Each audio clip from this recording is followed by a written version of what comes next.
The phone buzzed softly in the pocket of Declan Monroe's uniform, just as he was bending to wipe each streak of water from the glossy marble floor of the Golden Crest Bay Hotel's main lobby.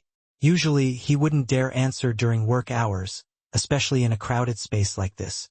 Rule number 1, recited so often by manager Mark Ellison that everyone could practically sing it. Janitorial staff must not, under any circumstances, use personal phones in public areas. But when the screen lit up, Declan's heart skipped a beat. It was a call from Radboud University in the Netherlands. After submitting his application for a linguistics master's scholarship 7 times and being rejected each time, this call could be the turning point. A chance to escape exhausting night shifts. A chance to pick up Hazel, his 7-year-old daughter, from school on time instead of depending on the kindness of neighbors every morning. "Just 1 minute," Declan whispered to himself, quickly ducking behind a large marble column, hoping no one in the lobby would notice. "Declan Monroe speaking," he answered, keeping his voice low. The voice on the other end spoke Dutch with flawless precision. Unmistakable. It was Professor Lawrence Kieft from Radboud University. Declan immediately switched to Dutch, his tone deep and steady, his pronunciation as smooth as a native speaker as they discussed the details of his application. "Brief is hasn't Declan," Declan explained, worried that his motivation letter might not have arrived on time. A for Stewart, and right at that moment all surrounding sounds seemed to be sucked out of the air. Declan froze, slowly lifting his head. Melline Prescott, the billionaire owner of the entire hotel chain, was standing just a few steps away. Her eyes were fixed on him, unmistakably surprised. Beside her, Mark Ellison stood rigid, his cold, sharp gaze filled with fury. Declan swallowed hard. "Ik Mutenbel," he said quickly in Dutch before hanging up immediately. "Monroe, my office." Now Mark Ellison's voice cut through the air like a knife, cold, emotionless, making Declan feel as if the blood in his veins had turned to ice. If you're enjoying the story and want to know how Declan handles the impending storm, subscribe so you don't miss what happens next. What do you think surprised Melline Prescott more about Declan? His talent or a much deeper secret? The walk to the small basement office felt endless. Each step was heavy. Declan could feel his co-workers' eyes on his back, some filled with sympathy, others gleaming with barely concealed satisfaction. At 34, he was the only person in the janitorial department with a college degree. And Mark Ellison, his manager, never missed a chance to remind everyone of that, not to praise him but to mock him. The office door shut with a dry, final thud. 6 years of memories flooded back all at once. 6 years ago, 28-year-old Declan Monroe had just graduated with honors in linguistics from UC Berkeley. He was fluent in 6 languages: English, Dutch, French, Italian, Mandarin, and Japanese. 2 of his research papers had been published in an international journal. His future stretched before him, vast and bright. Then disaster struck. Emma, his wife, died in a car accident, leaving him alone with 1-year-old Hazel and a mountain of medical debt. Declan applied for a position in the International Relations Department at the Golden Crest Bay Hotel. Outstanding degree, internship experience at the United Nations, rare language skills. He thought he'd be called in for an interview immediately, but nothing. He sent a total of 52 job applications, ranging from international relations and translation to front desk. Not a single reply, not one phone call. "Mr. Monroe, we're looking for candidates with more practical experience," Mark Ellison, then the assistant HR director, said in a voice so bureaucratic it felt frigid. "Degrees alone aren't enough. Perhaps you should consider positions more suitable to your circumstances." What did more suitable mean? Single father, no networking, no connections, someone juggling hours just to keep working while raising a child. Crushed by medical bills and rent, Declan accepted a temporary janitorial position. Just a few months, he reassured himself. Just to get a foot in the door. Then they'll see what I can do. But a few months turned into a year, then 2, then 3. He applied to transfer departments 15 times. Every time he was rejected and, coincidentally, the signature on every rejection belonged to Mark Ellison, now promoted to operations director. The reasons were vague. Insufficient hotel experience. Not a fit for company culture. Timing not appropriate. Meanwhile, Declan watched people with lower degrees and less experience being hired into the very positions he had once applied for. What did they all have in common? They weren't single parents. They didn't have family burdens. They could work overtime, travel, attend happy hour. Declan could not. He had to pick up Hazel at 6 p.m. He had to cook dinner, read her bedtime stories. Saturdays were for ballet classes. Sundays were the only day left for laundry and meal prep for the week. Other coworkers laughed, chatted, used their phones freely during shifts. No one said a word. But when Declan received an urgent call from Hazel's school because she had a fever, Mark had yelled at him right in the middle of the crowded lobby. "Monroe, do you understand what professionalism means? If you can't focus on your work, maybe you should find another place to work." Now, in the cramped basement office, the cold neon light shone harshly on Mark Ellison's unfriendly face. He sat behind an old desk, arms folded across his chest, eyes cold and impatient. "You know the rules, Monroe. No using your phone during work hours, especially in public areas." Declan took a breath, trying to keep his voice steady. "I'm sorry, sir, but that was the university in the Netherlands calling about my master's scholarship. I've been waiting for that call for—" "I don't care who the call was from," Mark cut in, his voice sharp as a razor. "What I care about is that Mrs. Melline Prescott, the owner of this hotel, saw a janitor ignoring his duties to chit-chat on the phone in the middle of the main lobby." The injustice flared in Declan's chest, burning like acid. The front desk staff made personal calls all day. No one said a word, but he, for a call that could change his entire future and his daughter's, was punished harshly. "I'm assigning you to clean the convention center restrooms for the next 3 months, Mark declared, spitting out each word like a command. "There. You can practice as many languages as you like without embarrassing this hotel." Declan felt his stomach clench. The convention center meant double shifts after every corporate event. Endless nights with no extra pay. It was Mark's familiar punishment for anyone who dared step out of line. "And one more thing." Mark narrowed his eyes, the corner of his mouth twisting into a bitter smile. "I'll let this slide this time, but if you have any ridiculous ideas about advancing in this company, forget them. You're a janitor, Monroe. That's the position best suited for you." He paused for a beat, his voice dropping lower, but turning even colder. "Don't get too ambitious." That night was one of the longest nights of Declan's life. In the small one-bedroom apartment in the Mission District where he lived with Hazel, Declan sat at the worn kitchen table, his eyes fixed on the framed college degree hanging on the painted wall. Bachelor of Arts in Linguistics with highest honors, University of California, Berkeley. Next to it were international language certificates, published research papers, and a photo of him standing beside Emma on graduation day. Emma, if she were still alive, everything would have been different. The two of them could have supported each other, one caring for Hazel while the other pursued their career. They would have been a team, but now it was just him fighting everything alone. Declan opened his old laptop and logged into his inbox. 52 internal job applications. Not a single meaningful response. Only hollow messages. "We have selected a more suitable candidate for the position."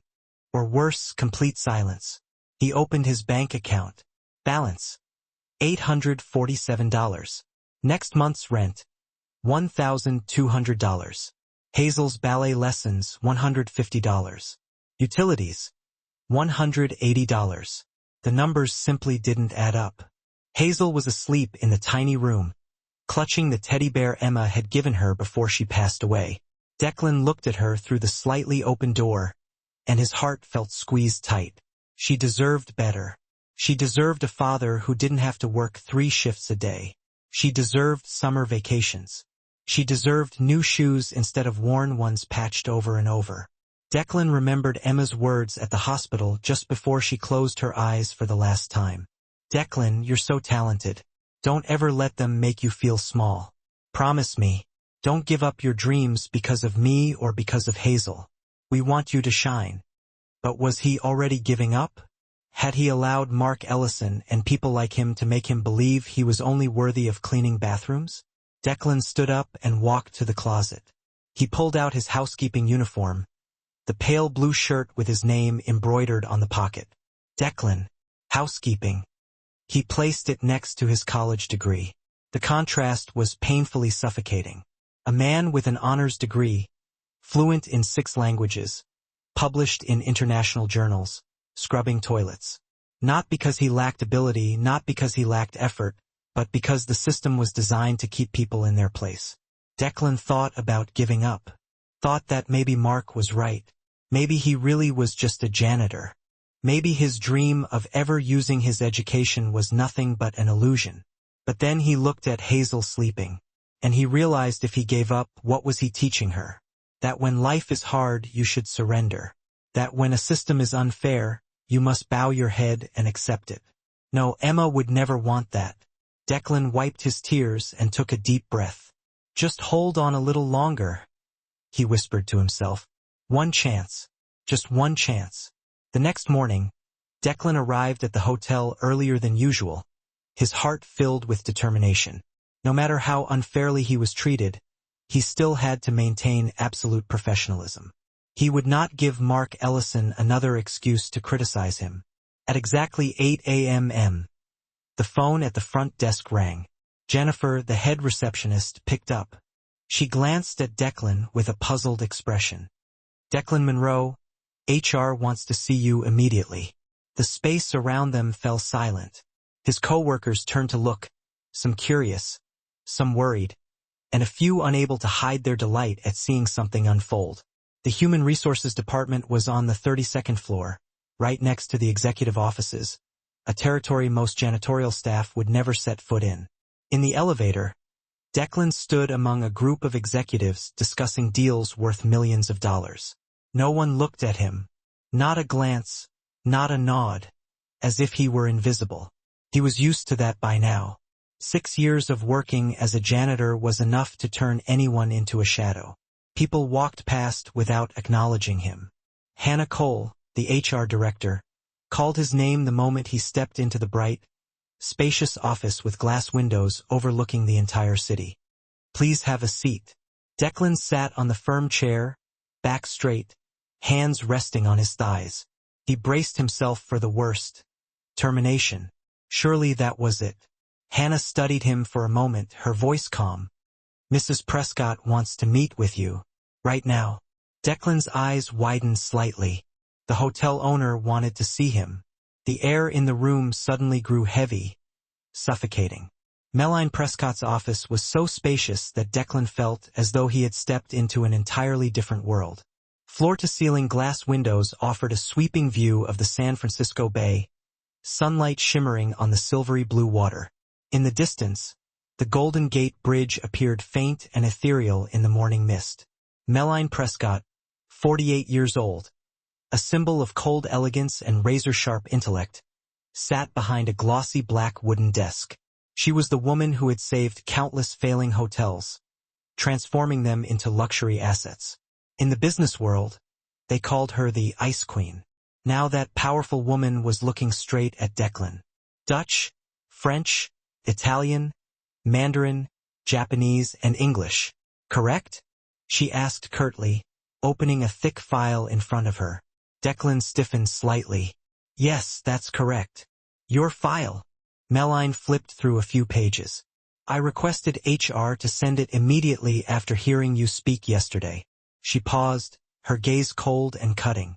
Honors degree in linguistics from Berkeley. Fluent in 6 languages, including 2 Asian languages. And you've been cleaning bathrooms in my hotel for 6 years. She set the file down on the desk. Explain that to me, Mr. Monroe. Declan felt his throat dry. I've submitted 52 internal transfer applications, and all of them were rejected. By whom? Mark Ellison, ma'am, and Thomas Whitmore. The operations director. Melline wrote the 2 names down in her notebook, her expression unchanged. Interesting, she said slowly. Mr. Whitmore has been constantly complaining about the lack of multilingual staff available to serve international guests, especially for Asian conferences. She lifted her head, her eyes sharp as if reading his thoughts. What Declan didn't know was this: 3 months earlier, she had hired a consulting firm to secretly investigate the unusually high turnover rate among skilled employees on the East Coast. And what they discovered was something Meline could no longer ignore. "Mr. Monroe," she continued, her tone firm, "tomorrow, the hotel is hosting a trade conference with Dutch and Chinese executives. I need someone who truly speaks both languages fluently and understands the cultures." She paused for a beat. "And you want me to clean their meeting room, right?" Declan said, unable to hide the sting of sarcasm and hurt. For the first time since he had entered the office, Meline smiled. "I want you to be our international relations coordinator for the event. Temporary salary, $5,000 a week. Effective today." Declan nearly dropped his bag. $5,000 a week, more than he earned in 3 months combined. "Why me, ma'am? There must be many candidates far better." Meline Prescott locked eyes with him. "Because I heard you speak Dutch like a native. Because you have exactly what I need. And because I believe something very wrong is happening inside this company." An hour later, Declan stepped out of the elevator with a brand new employee badge gleaming on his chest and full access to the hotel system. The feeling was surreal, as if he had just crossed into a world he had only observed from afar for the past 6 years. On his way to HR to finish the paperwork, he accidentally crossed paths with Mark Ellison. That moment was priceless. Mark froze, his face draining of color as if he were witnessing the impossible. "Monroe, what are you doing on this floor? And why aren't you in uniform?" Mark's voice was tense, still cold and sharp as always, but today it trembled ever so slightly.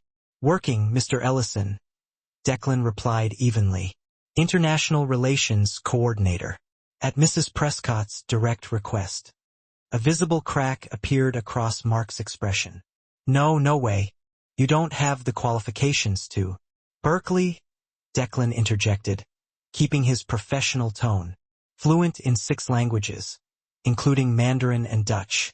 My records have been in HR's files for 6 years, along with 52 transfer applications, all rejected by you." Mark opened his mouth, searching for an excuse, but no words came out. Declan walked away, leaving him standing frozen in the polished hallway. In the HR office, Declan found an unexpected ally.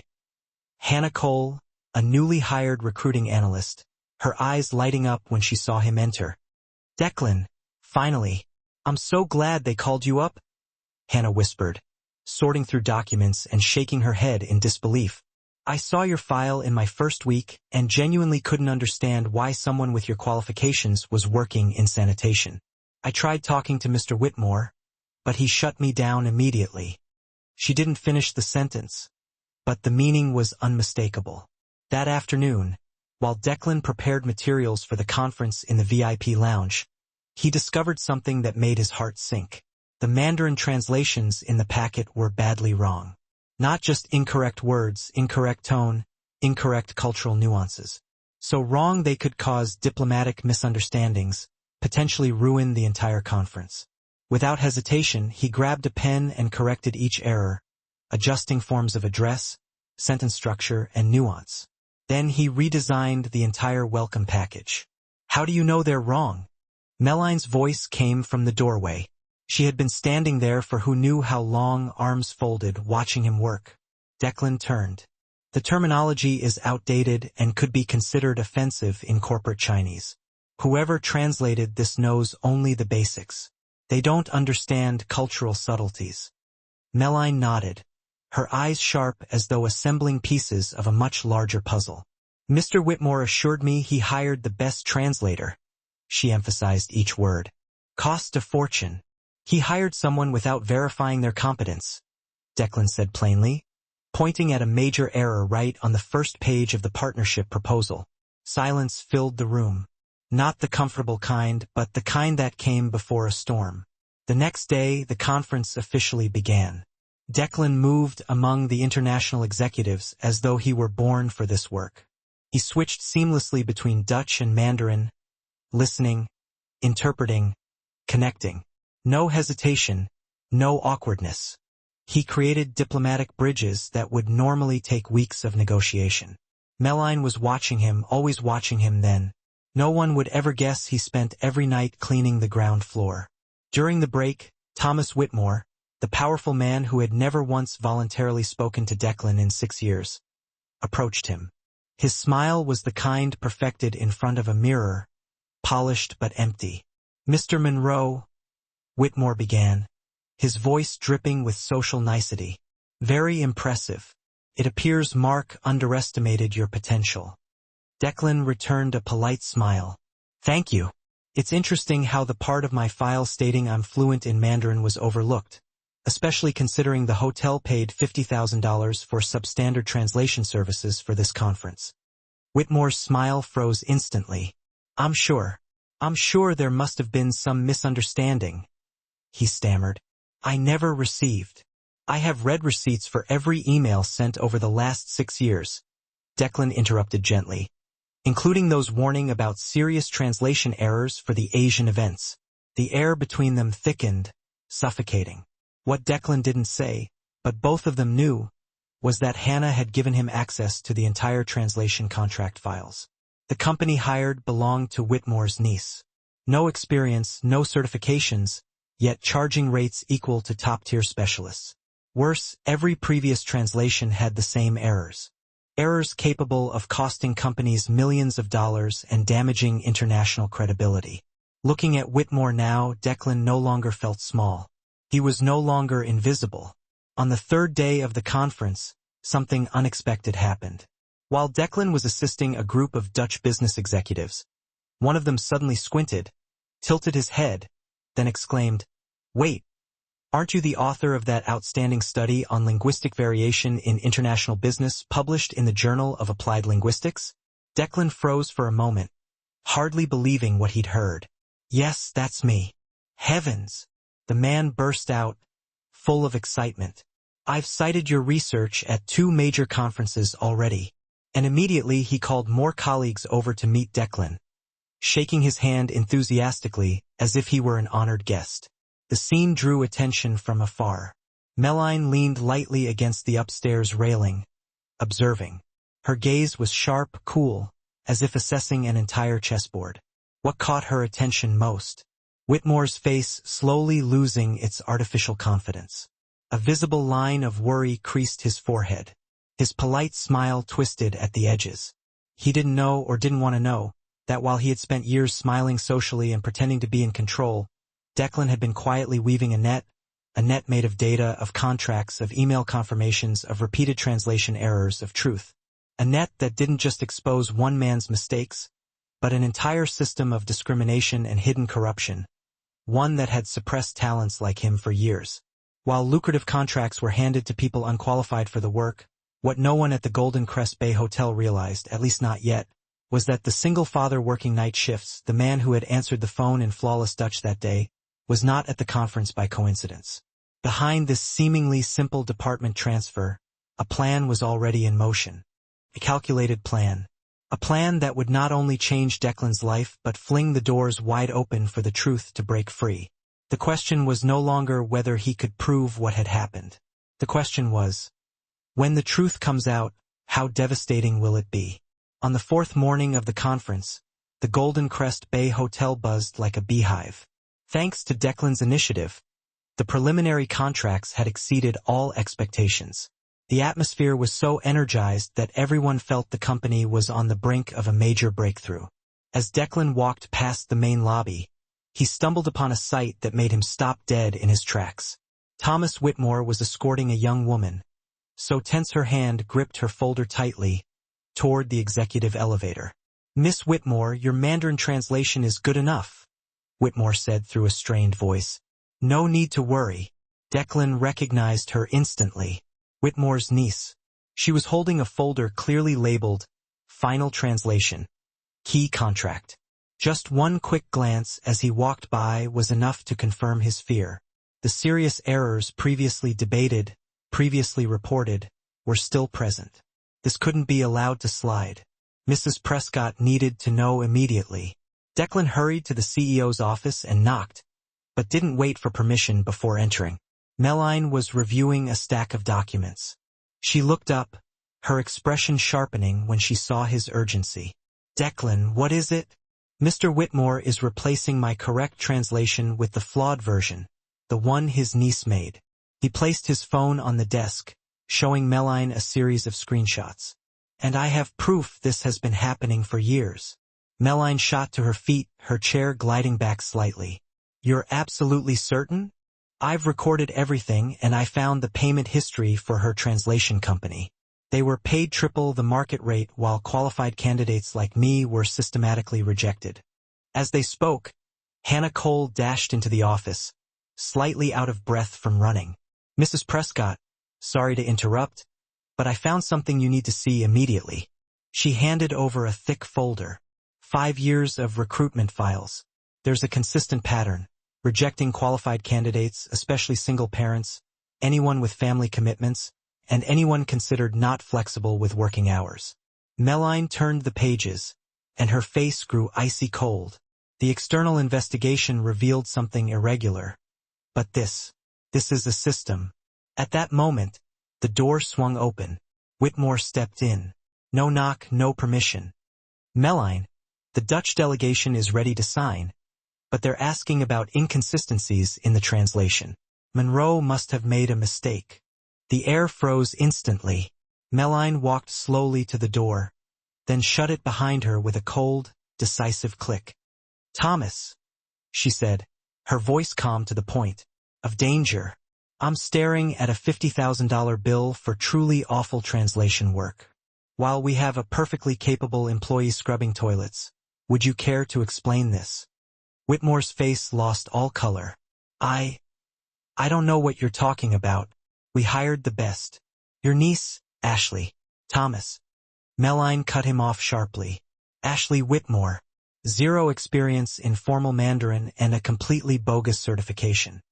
Declan added, placing a printed email squarely on the desk. "I just got confirmation from Peking University. They've never issued a certificate to an Ashley Whitmore." Whitmore spun around, giving Declan a glare that could curdle milk. "You're a nobody," he hissed. "Just a janitor who thinks he can sit at the grown-ups' table." Declan's expression didn't flicker. "PhD in Applied Linguistics from Berkeley," he corrected calmly. "With 6 international publications, all documented in HR, and repeatedly ignored by you, Thomas." Melline stepped in, her voice as sharp and unforgiving as honed steel. "I've called an emergency board meeting in 30 minutes.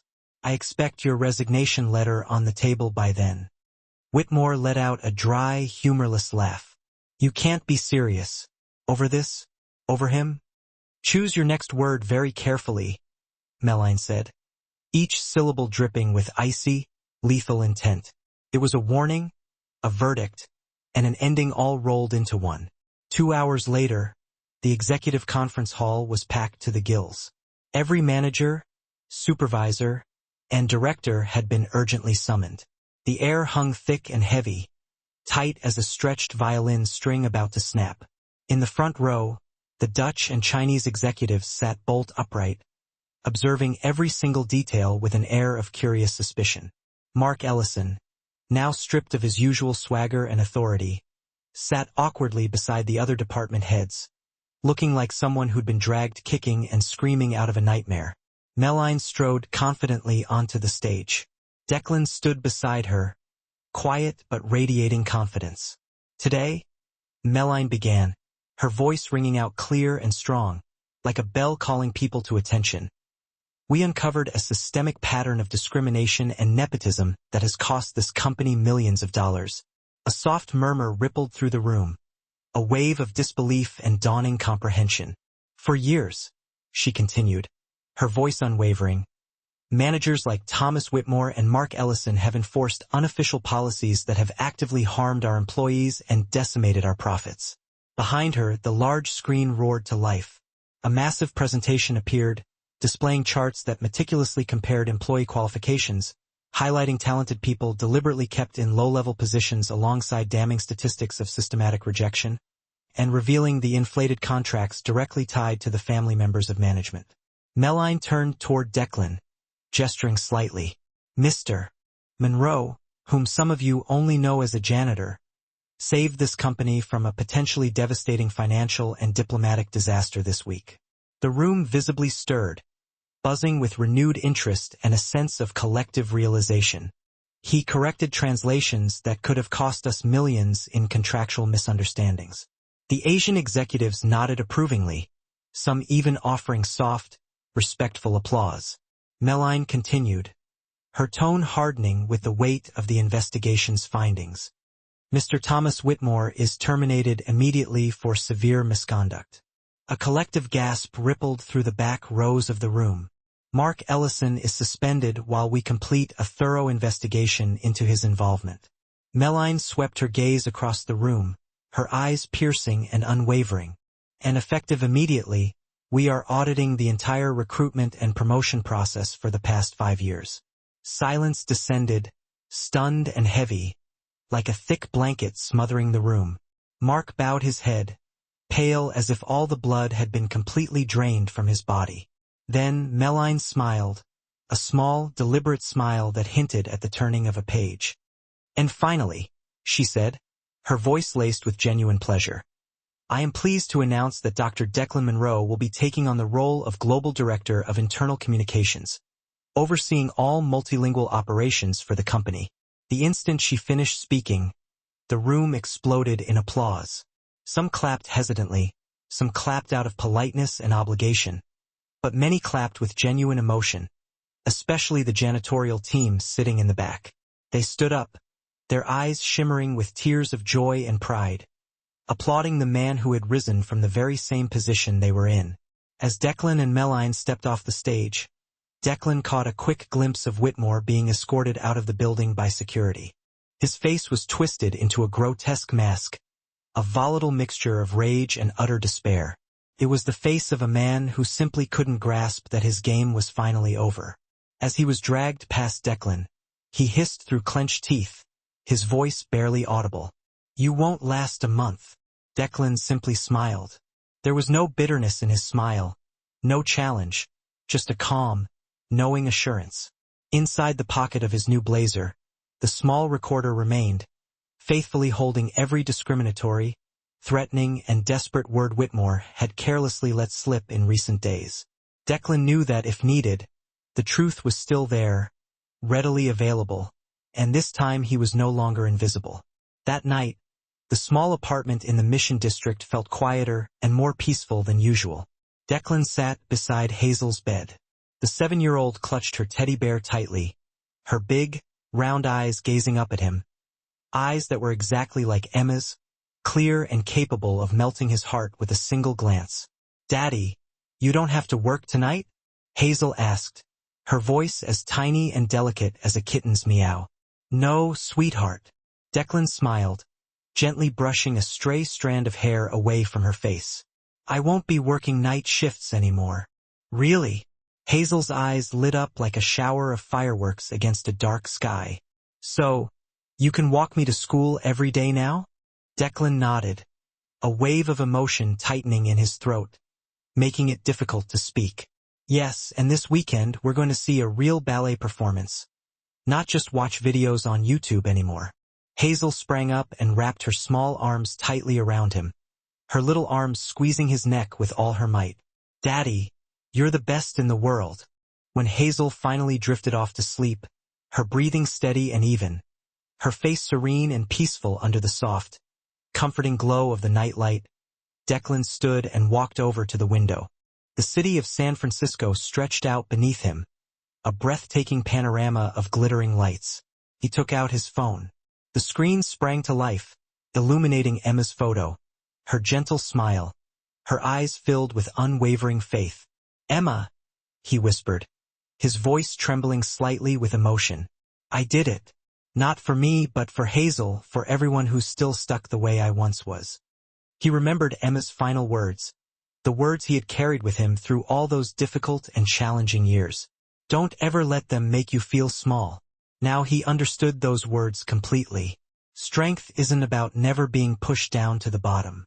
Strength is about rising again and again, scrubbing away the stains of an unjust system, and opening the door for those behind you to climb up. 6 months had passed since that fateful day. The day Declan casually answered a phone call in Dutch in the lobby of the Golden Crest Bay Hotel, back when everyone around him still mistakenly believed that he was nothing more than a lowly janitor. What had originally started as a story about justice for one man had quietly blossomed into a wave of change spreading throughout the entire American hospitality industry. Now, Declan's office was located on the 32nd floor, where the morning sunlight streamed in, bathing the room in light and illuminating a sweeping, panoramic view of San Francisco. On the door, an elegant oak plaque proudly displayed the words, Dr. Declan Monroe, Vice President of Talent Development and International Relations. His salary was now a comfortable 5 figures per month, a far cry from the meager 5 figures per year he used to earn. But real power wasn't about the money. It was about the fact that he now had the ability to change the lives of those who were too often overlooked and underestimated, just as he once had been. Hannah, now an executive assistant and also his closest friend, stepped into the office with a proud smile. The restructuring committee is ready, Dr. Monroe. Declan nodded, took a deep breath to steady his nerves, and walked into the large conference room where Meline and the entire board were waiting.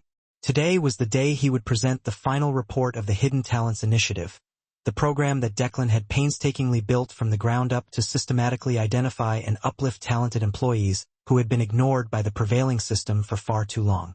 The results of the pilot program have exceeded all expectations, Declan began, his voice steady and confident, but also filled with genuine enthusiasm. Behind him, charts appeared clearly on the screen, displaying the impressive data. In 6 months, we've identified 183 employees with exceptional skills in languages, finance, management, and technology. Individuals who were stuck in positions far below their actual capabilities. He paused for a beat, allowing the information to sink in. And 89% of them are single parents, caregivers, or employees with significant personal commitments. Reasons that were incorrectly interpreted as a lack of flexibility, costing them opportunities for years. Meline looked up, her eyes glowing with pride and satisfaction. This was exactly what Declan had requested when he accepted his new position. Not just to fix his own life, but to fix the entire flawed system. The most impressive part, Declan continued, building to his crescendo, is the significant financial impact. Outsourced translation costs have dropped by an astounding 78%. International guest satisfaction is up by an impressive 51%. And our diversity index now leads the entire industry.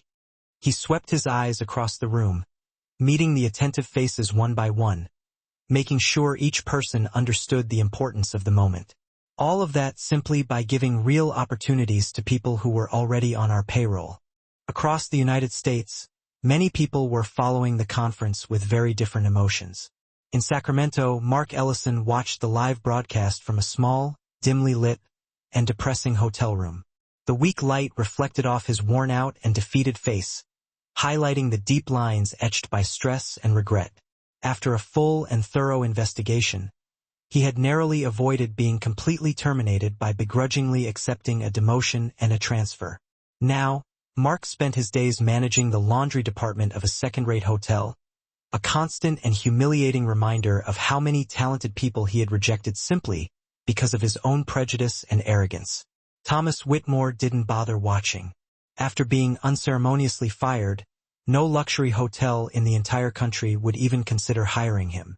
The well-publicized allegations of systematic discrimination and corruption had slammed every door shut in his face, irreparably staining his reputation beyond any hope of repair.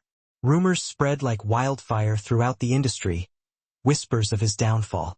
Whitmore was now reportedly working as a night shift manager at a seedy roadside motel in the desolate reaches of Arizona, a position that even newcomers in the field rarely wanted. As for Ashley, his niece, she received a softer but equally bitter ending. She was forced to repay all the inflated fees from the fraudulent translation contracts, complete mandatory professional ethics training, and was now studying Mandarin on a scholarship from the Coleman Foundation for Inclusive Language Education. The irony was almost too perfect. The woman who had once brazenly called herself a professional translator was now forced to start learning the language from scratch. And finally, Declan said, turning to face the camera that was broadcasting his words to every hotel in the chain, I want to share something personal. He paused, allowing the weight of the moment to settle over the room. A long silence swept across the room, heavy with meaning and anticipation. I grew up in a very humble family, he began, his voice warm and steady, filled with a quiet strength. My father was a carpenter. My mother worked at a laundry shop. They sacrificed everything they had so that I could attend college, becoming the first person in my family to ever reach that milestone. Declan took a deep breath, as if preparing to open an old, deeply personal door inside his heart, revealing long-hidden vulnerabilities. When my wife, Emma, passed away, leaving me alone with a 1-year-old daughter and overwhelming debt, I honestly thought my dreams were over. I took a cleaning job, telling myself that it was only temporary, a means to an end. In the front row, many executives, particularly those who had recently been promoted thanks to the Hidden Talents Initiative, quietly dabbed at their eyes, overcome with emotion. 6 years, Declan said softly, but the simple words cut through the air like a sharp blade, resonating with the weight of lost time and missed opportunities. I lost 6 years, not because I lacked the ability, not because I didn't try my best, but because I was a single father, because I had to pick up my daughter at 6 p.m. instead of going to happy hour with colleagues, because I couldn't stay late at the office, because I had to prioritize caring for my child. Declan looked straight into the camera, his gaze unflinching and unwavering, his voice filled with conviction. Emma used to tell me, Declan, you're talented. Don't ever let anyone make you feel small. But I did. I let this broken system convince me that I was only worthy of a mop and a bucket.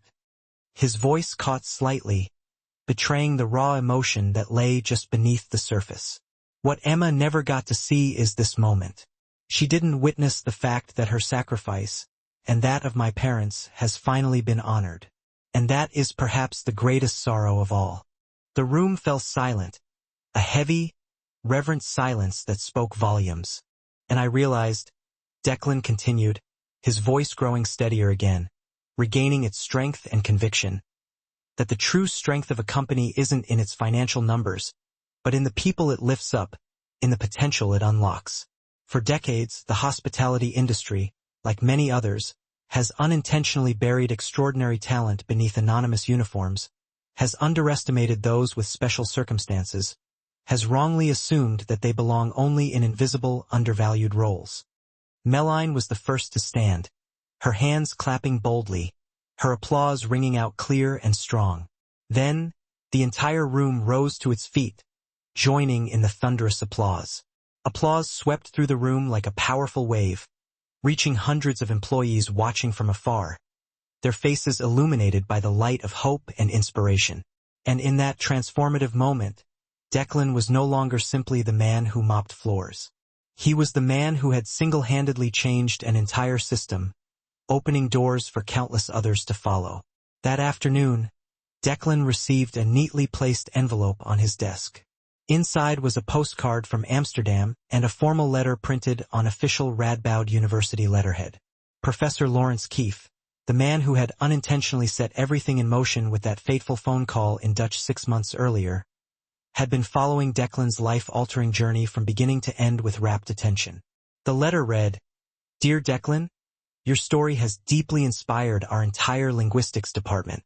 We would like to formally offer you a position as visiting professor for our International Business Communication program. Your incredible journey from janitor to vice president unequivocally proves that talent persists and shines brightly even when systems fail to recognize it. Declan let out a soft laugh as he carefully folded the letter, a genuine expression of amusement and gratitude. Ironically, just when he had finally stopped actively pursuing his old dream, the door to that dream opened wide again, presenting him with an unexpected opportunity. But this time he realized he didn't need to chase it. He had a far greater mission now, a calling that resonated with him on a much deeper level. The very next day, Declan officially announced the establishment of a new scholarship fund specifically designed for hotel employees and their children, generously financed partially by his new, significantly higher salary and partially by voluntary contributions from international partners who were inspired by his story. And the very first scholarship recipient brought a wide, genuine smile to his face that lasted for a long time. It was the daughter of an old janitorial co-worker, a bright, ambitious girl who had once confided in Declan that she dreamed of becoming a hotel manager, even though her family simply couldn't afford to send her to college. Now, her dream would finally begin to take shape, and Declan knew that that was the true victory, the ultimate reward.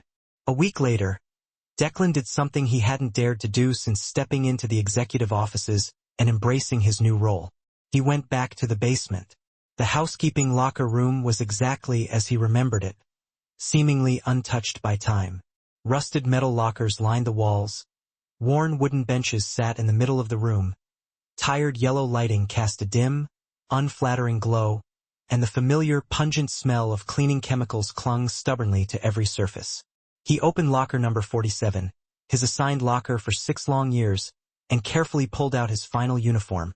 The pale blue shirt, simple and unassuming, with his name neatly embroidered on the pocket. Declan Housekeeping. He lifted it, his fingertips brushing lightly across the worn fabric, a rush of memories flooding back. In that poignant moment, he felt the full weight of those 6 years, the full measure of what he had endured. Not just the weight of the shirt itself, but the crushing weight of dreams pushed aside, of potential buried deep within, of human dignity once tragically overlooked. Declan? He turned around, startled. Rosa stood there, 58 years old, her eyes warm and kind, the woman who had shared countless exhausted nights and bone-tired shifts with him, a silent confidant in the trenches of the hotel's underbelly. Rosa. Declan smiled softly, his voice filled with genuine warmth and affection. I have something I want to give you. He handed her a brand new employee badge, shiny and new, radiating a sense of pride and accomplishment. Next week, you start your new position, Coordinator International Guest Services. Hannah will personally train you, and the salary is triple what you're making now. Rosa froze, her mouth opening in stunned disbelief, but no sound coming out. Then her eyes welled up with tears, her face a mixture of overwhelming joy and disbelief. Declan, I only have a high school diploma. How can I possibly do this? You speak fluent Spanish and Portuguese. Rosa? Declan answered gently, his voice filled with reassurance. That's exactly what we need. Degrees matter, of course, but not nearly as much as real talent and genuine passion. Rosa threw her arms around him, trembling with emotion, her gratitude overflowing. Declan hugged her back tightly, then looked slowly around the room, taking in every detail. How many talented people had been overlooked and underestimated in this cramped, forgotten space? How many people like him, like Rosa, had simply waited year after year for someone to truly see them, to recognize their inherent worth? He knew the answer, and he had already made a firm decision. He would find them one by one and give them the opportunity they deserved. That Saturday, Declan fulfilled the promise he had made to Hazel, the promise that had been burning in his heart for years. The two of them went to the San Francisco Ballet Theater to watch a performance of The Nutcracker, a cherished holiday tradition. Hazel wore a brand new dress, the very first dress in her life that wasn't a hand-me-down from someone else. When the stage lights blazed on, illuminating the dancers as they spun gracefully across the stage, Hazel's eyes sparkled like a million tiny stars. After the performance, they stopped by Ghirardelli Square for ice cream, a celebratory treat. Hazel chose chocolate, licking it happily as the cool breeze from the bay gently brushed past them. Daddy, Hazel said, her voice thoughtful and reflective. Can I ask you something? Always, sweetheart, Declan replied, his voice soft and loving. Well, why did you work at the hotel for so long, even when they weren't nice to you? Declan paused for a second, carefully considering his words. He weighed his response, not to hide anything from her, but to help Hazel understand the complexities of the situation in the gentlest and most age-appropriate way. Sweetheart, he said, sometimes in life, There are people who don't see your real worth. They just see the job you're doing or how things look on the outside or your circumstances, and they mistakenly think that's all there is. But you proved them wrong, Hazel said immediately, her wide eyes filled with unwavering pride and admiration. Not exactly prove them wrong, Declan corrected gently.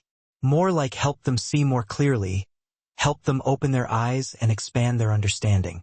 And most importantly, I don't want anyone else to have to wait 6 long years just to be seen, just to be recognized for who they truly are. Hazel nodded firmly, absorbing his words with a deep understanding that belied her young age. Like a superhero, right? Declan laughed. A warm, genuine sound. Something like that, but without a cape. Hazel was quiet for a few seconds, her brow furrowed in concentration. Then she asked the question he knew would come eventually, the question that lay at the very heart of their story. Do you think Mom would be proud? Declan's chest tightened, a wave of emotion washing over him. He swallowed his emotions and answered with sincere honesty, his voice filled with love and gratitude. I know she would be, not just because I succeeded, but because I didn't give up, because I kept fighting for what was right. That's what she wanted to teach us. That's the most important lesson she wanted to pass on. On the way home, Hazel fell asleep in the car, her head leaning peacefully to one side. In the rearview mirror, Declan looked at her with a heart overflowing with love and tenderness. Everything he had gone through, those 6 difficult years, the countless nights so exhausting that he cried in frustration, the days he lived like an invisible man, had been worth it, if the ultimate result was Hazel growing up in a world that was kinder, fairer, a world that her father had helped to shape and change for the better. A year after that fateful phone call in Dutch, Declan stood on the stage of the National Hospitality Conference in Chicago, addressing a crowd of industry leaders and innovators. The Hidden Talents Initiative had expanded to 47 hotel chains across the country, transforming the lives of countless employees. More than 2,000 previously overlooked employees had been identified, retrained, and promoted into positions that truly reflected their real abilities and potential. But today, Declan wasn't focused on the numbers. Today, he wanted to share a human story, a testament to the power of opportunity and recognition. There's someone I want you to meet, he said, gesturing with an open hand, inviting someone to join him on stage. Rosa stepped confidently onto the stage, now the regional director of guest relations for the entire West Coast, a position of significant responsibility and influence. Her suit was sharp and stylish, her posture upright and confident, her step steady and assured. She was no longer the shy, humble woman who cleaned restrooms with downcast eyes, avoiding attention. A year of opportunity and empowerment had changed her in profound ways. This is Rosa Martinez, Declan introduced, his voice filled with pride and respect. 1 year ago, she was working for minimum wage, despite the fact that she spoke 3 languages fluently and had 2 decades of valuable experience in customer service. Today, she manages 150 staff members and has raised international guest satisfaction by an astounding 63%. Thunderous applause filled the hall, a resounding tribute to Rosa's remarkable transformation and the power of the Hidden Talents Initiative. Rosa's story is not an exception, Declan continued, his voice ringing out clear and strong. It's a pattern. All across this industry, there are thousands of Rosas, thousands of Declans, talented individuals buried beneath layers of bias, ageism, limiting family circumstances, or simply because they don't fit the traditional mold. He paused, sweeping his gaze across the entire hall, making eye contact with as many people as possible. What began with a single phone call in Dutch has created ripples that are spreading far beyond the walls of one hotel, far beyond the confines of one company. The message is clear. Talent is everywhere. What is missing is opportunity and recognition. After the conference, Declan drove to Coolma Cemetery, a peaceful place just outside of San Francisco where he often found solace. Hazel, now 8 years old, held her father's hand tightly as they walked along the quiet path, the gentle evening breeze rustling softly through the rows of trees.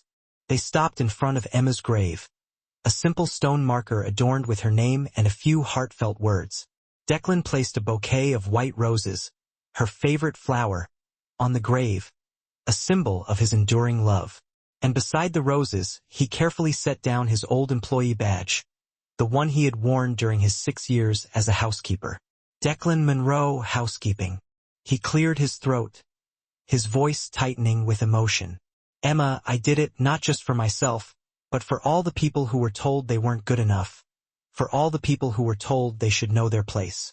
Hazel squeezed her father's hand, offering silent comfort and support.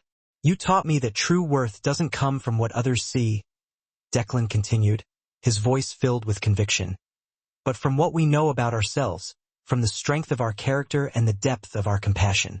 It took me 6 years to remember that, he admitted, his voice softening. But now I'm going to do everything in my power to make sure that no one else has to lose 6 years of their life like I did, waiting for someone to finally see them. He knelt down and placed his hand gently on the headstone, his touch filled with love and respect. Emma, you were wrong about one thing, he whispered, his voice barely audible. You said that some doors would never open for me, that some opportunities were simply out of reach. But they can open. You just have to be brave enough to push harder, to never give up hope. And once those doors open, we have a responsibility to keep them open for those who come after us, to make the path a little easier for the next generation. Hazel placed a small teddy bear on the grave, a beloved toy that she had bought herself, carefully saving her allowance for weeks. Mom, I love you, she said, her voice clear and strong. And I'm so proud of Dad. As they stood up to leave, Declan turned back for one last look, a final moment of reflection and remembrance. The setting sun cast its warm, golden light across the headstone, creating a radiant scene, like a quiet confirmation of his life's purpose. The inscription on the stone read, Emma Monroe, beloved wife and mother, see the best in others. And beneath it lay the housekeeping badge, no longer a mark of shame or a symbol of lost time, but a powerful reminder of the journey, a testament to the fact that where you start in life never determines where you end up. As father and daughter walked away from the cemetery, hand in hand, the golden glow over San Francisco Bay created a breathtakingly beautiful scene, a vista filled with hope and promise, like a quiet confirmation that everything was as it should be. One seemingly insignificant phone call in Dutch had changed everything, setting off a chain reaction of events that transformed not just one man's life, but the lives of thousands of others, proving that even the smallest act of kindness can have a profound and lasting impact. Not just because it saved one man from a life of quiet desperation, but because it opened the door for countless others to follow, empowering them to chase their dreams and realize their full potential. And that door, once opened, will never close again. If you enjoyed this story, don't forget to hit like, leave a comment, and subscribe so you don't miss the next one. Thank you for being here. See you in the next.